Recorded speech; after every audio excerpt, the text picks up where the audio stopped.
Remarcar que el esfuerzo de evaluación de las políticas públicas debe ser continuado. De hecho, en la reforma laboral fue fruto de una enmienda de Convergencia y Unió que se introdujo la necesidad de evaluar esa reforma en el primer año, siendo conscientes, pero, de dos cuestiones. Una, que el formato de la comparecencia en sí mismo seguramente no nos permite una profundidad en relación a cifras y en relación a argumentos. Estoy seguro que todos, al finalizar hoy la sesión, vamos a tener una sensación de insatisfacción respecto al propio debate. Algún grupo ha formulado incluso la propuesta de una subcomisión. No sé si eso reglamentaria va a ser posible, visto que tenemos otra en marcha, pero sí estoy convencido que necesitamos profundizar en este debate si queremos que del debate seamos capaces de formular propuestas positivas para la sociedad. ¿Qué es lo que nos está demandando en estos momentos? Y, en segundo lugar, estamos en el primer año de puesta en marcha de esta reforma.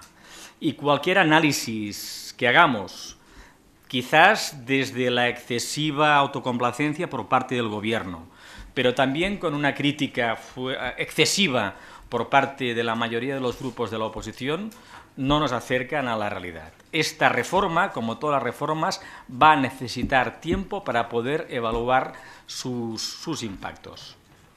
Y el tiempo nos dirá si esas visiones tan catastrofistas sobre los cambios que se han introducido son ciertos, o si la reforma sirve para aquello que llevó a Convergencia y Unió a votarla favorablemente, que es para mejorar la posición competitiva de las empresas españolas en un contexto de una terrible crisis que padecen las economías del sur de Europa. Porque de las intervenciones de algunos de los portavoces de la oposición han aparecido también muy irreales respecto al entorno en el que está instalada la economía española. La peor recesión que ha vivido esta economía en los últimos 50, 60 años. Y atribuirle los efectos de la destrucción del empleo a la reforma laboral es intelectualmente falso, poco riguroso. Es más, aquellos que hoy son más críticos en la reforma que se aprobó son los mismos que argumentaban hace un año, hace 2 años, hace 3 años, que los problemas del mercado de trabajo, de la destrucción de empleo, no tenían nada que ver con la regulación del mercado de trabajo, sino que eran fruto de la recesión. Si entonces la recesión era lo que explicaba una destrucción masiva de empleo, hoy lo que justifica esta destrucción masiva de empleo continúa siendo la recesión en la que hemos estado instalados. Por tanto, seamos rigurosos en nuestras críticas, ¿no? Y además, seamos capaces también de no agotarnos en la crítica y seamos capaces de formular alternativas a las propuestas que aprobó esta reforma laboral. De hecho, la única propuesta alternativa con todas sus consecuencias es la que nos formula UPyD a través de la idea del contrato único, pero que profundiza en las cuestiones de fondo del diagnóstico que justifican la reforma laboral. El razonamiento de fondo de los argumentos del señor Anchuelo son los mismos que justifican el conjunto de medidas que se han introducido en esta reforma laboral. Y es más, radicaliza esa idea de que son las instituciones laborales una excesiva regulación del marco laboral aquello que impide la creación de empleo. De ahí que precisamente sean las visiones más neoliberales del Fondo Monetario y de la Comisión Europea quienes estén planteando el contrato único. A los grupos de la izquierda, insisto, no agótense en la crítica, sino sean capaces de abrir una discusión muy seria, y que tampoco la vamos a resolver esta mañana, es cómo en los tiempos de la globalización, en una economía del sur de Europa, somos capaces de competir en este mundo tan complejo que nos toca vivir. Y, por desgracia, pretender remontarnos a 1980 o a 1984 no es la respuesta, porque ni el mundo, ni las empresas, ni los trabajadores son los mismos. Son los mismos. Y esta es una discusión que, insisto, no la agotaremos esta mañana aquí. Mi grupo, respecto al informe, sí que comparte una idea, porque nos la ha trasladado la sociedad. nos han trasladado los empresarios, nos han trasladado gestores.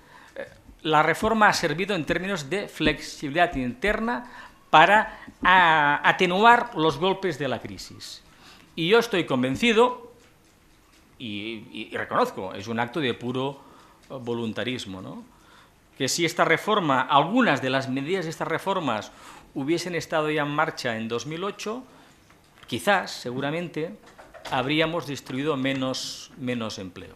Y es más, la reforma que aprobamos con los gobiernos del presidente Zapatero y que también apoyamos Convergencia y Unió, y en ese caso el Partido Nacionalista Vasco, respondían al mismo análisis de cuáles eran los problemas del mercado de trabajo. Los mismos análisis. Y es más, si analizamos la reforma de 1997, pactada por comisiones obreras, con el gobierno del Partido Popular entonces, los análisis de los problemas que tenía el mercado de trabajo respondían exactamente a las mismas características. Y es más, si uno amplía la mirada sobre las lógicas de los mercados de trabajo que se han introducido en los últimos 25 años en el conjunto de la Unión Europea, responden a líneas muy parecidas a la reforma planteada.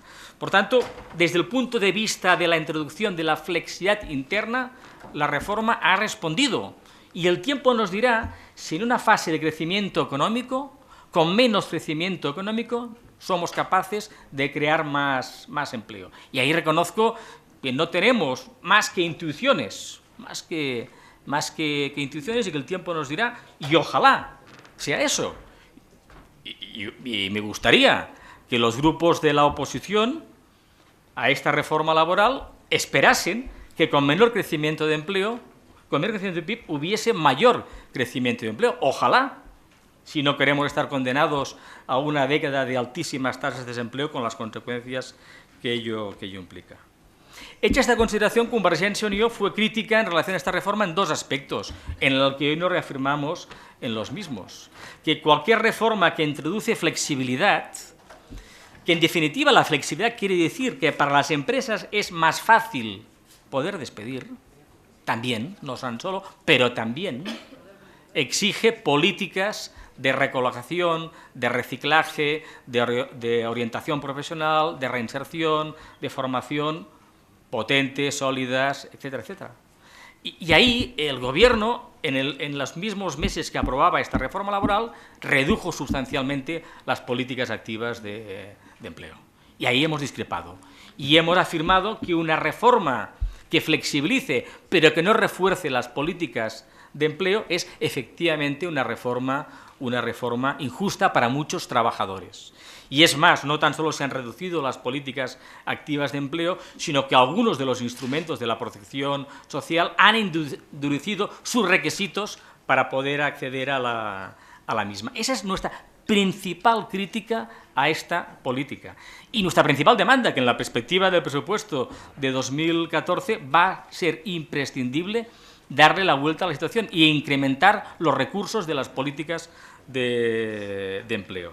Es más, la reforma introdujo una cuestión que no está ni en el informe, yo no he ido a encontrarla, ni ha estado en las consideraciones de mis colegas en sus intervenciones, como es el derecho a la formación de los trabajadores.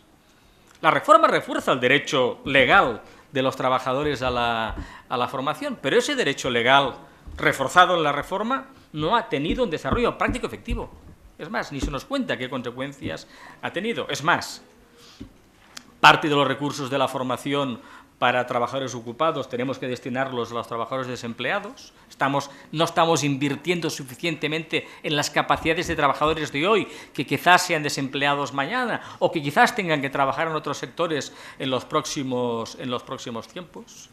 No se han renovado los cuartos acuerdos para la formación para el empleo, continúan estando ahí pendientes de las grandes cuestiones que necesita una reforma. Y en el marco de las políticas activas de empleo se ha producido de manera sutil un proceso de recentralización a través de instrumentos más complejos, pero que dejan menos margen de actuación a las comunidades autónomas. El acuerdo marco el Gobierno ha legalizado, que puede permitir colaboraciones entre agencias de empleo y comunidades autónomas, es una fórmula sutil de reducir el margen de actuación de las comunidades autónomas. Sobre eso necesitamos también que se produzcan en los próximos tiempos debates más serios en esta comisión. Reclamábamos un plan de choque de lucha contra el desempleo con medidas orientadas a corto plazo a creación de empleo. Eso no se ha producido y ha sido otra de nuestras críticas. Yo veo que el tiempo se me agota y simplemente 4 titulares muy rápidos, señor presidente. En primer lugar, compartimos la necesidad de simplificar que anunciaba la ministra.